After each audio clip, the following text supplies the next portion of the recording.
Student, आज अपन समांतर श्रेणी के टॉपिक को आगे बढ़ाते हैं। आज हम यहाँ समांतर श्रेणी में पदों के योग के बारे में पढ़ेंगे।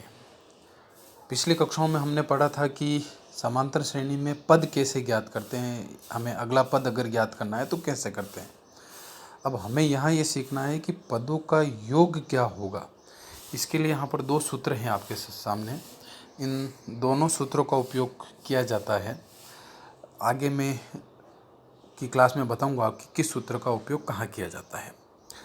हम पहला सवाल देखते हैं कि हमारे पास पहला सवाल यहाँ पर दे रखा है। ये हमें एक एपी दे रखी है जिसमें 12 पदों का योग ज्ञात करना है। यानी कि इस एपी में हम इस प्रकार चलते रहें आगे की तरफ तो 12 पद लिखने के बाद उन सब की टोटल कितनी होगी, योग कितना होगा, वो हमें ज्ञात करना है। तो यहाँ पर देखें कि ए जो है हमारे पास -37 है, डी हमने निकाल रखा है 4 आया है, और एन यहाँ पर हमें दे रखा है 12 पदों तक का योग, यानी एन 12 हो गया। हमने इस एस एन के सूत्र में इसको डाल दिया और हमें यहाँ पर हमने 12 पदों का योग हमने निकाल लिया -180।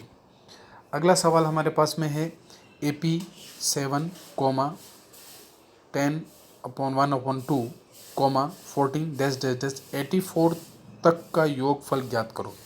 अब इस सवाल में और इस सवाल में अंतर यह है कि यहाँ पर हमें दे रखा है 12 पदों तक का, यानी यहाँ पर n 12 है, और इस सवाल में हमें दे रखा है कि ये 84 जो इस AP का एक पद है, यहाँ तक का हमको योग ज्ञात करना है। यानी कि 84 जो है यहाँ पर AN या L होगा। यहाँ पर एक बात बता दूं कि यहाँ आप देखें मैंने लिख रखा है कि L/AN, यानी अंतिम पद को L कहा जाता है और अंतिम जो पद होता है उसे AN भी कहा जाता है।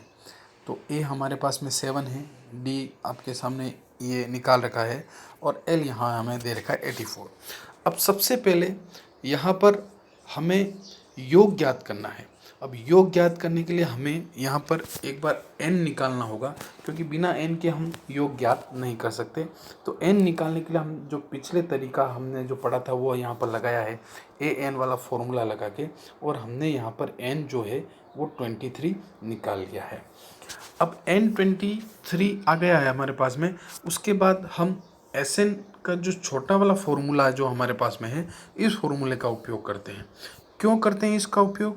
क्योंकि यहाँ पर हमारे पास में L दिया हुआ है, यानी कि AN और L जैसा मैंने आपको बताया एक ही है, और इस फॉर्मूले में डालने पर हमें जो यहाँ पर इसका उत्तर प्राप्त हो जाता है। अगला सवाल है हमारे पास में, प्रथम 40 पूर्णांकों का योग ज्ञात करो जो 6 से विभाज्य हो।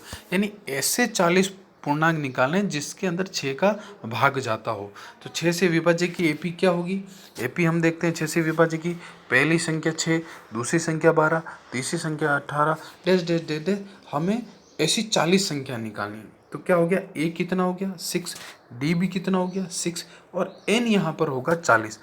तो क्योंकि हमें 40 तक का योग ज्ञात करना था इसलिए n हो गया 40, और इसे हमने इस सूत्र के अंदर डाल के, और यहाँ पर हमने 40 संख्याओं तक का योग है वो 4920 हो जाता है। अगला सवाल हमारे पास में है कि AP का प्रथम पद 5 है और अंतिम पद 45 है और योग 400 है, तो पदों की संख्या व सारवंतर ज्ञात कीजिए। इसको हम इस प्रकार से लिख देते हैं, A कितना है 5, क्योंकि प्रथम पद 5 है, अंतिम पद 45 है। अंतिम पद जैसा मैंने आपको बताया AN भी होता है और L भी होता है, 45 है। योग को SN बोलते हैं, SN 400 है। तो यहाँ पर हमें एक तो N ज्ञात करना है और एक हमें यहाँ पे D ज्ञात करना है। तो हमने यहाँ पर सबसे पहले इस फॉर्मूले का यूज़ किया और इस फॉर्मूले से हमने निकाल लिया N कितना आ गया 16। हम और भी फॉर्मूले का यूज़ कर सकते हैं लेकिन ये थोड़ा आसान रहेगा। और N 16 आने पर हमने फिर AN वाले फॉर्मूले का यूज़ करके यहाँ पर हमने D प्राप्त कर लिया। तो ये जो तरीका आपने देखा इसमें हम SN कैसे निकाल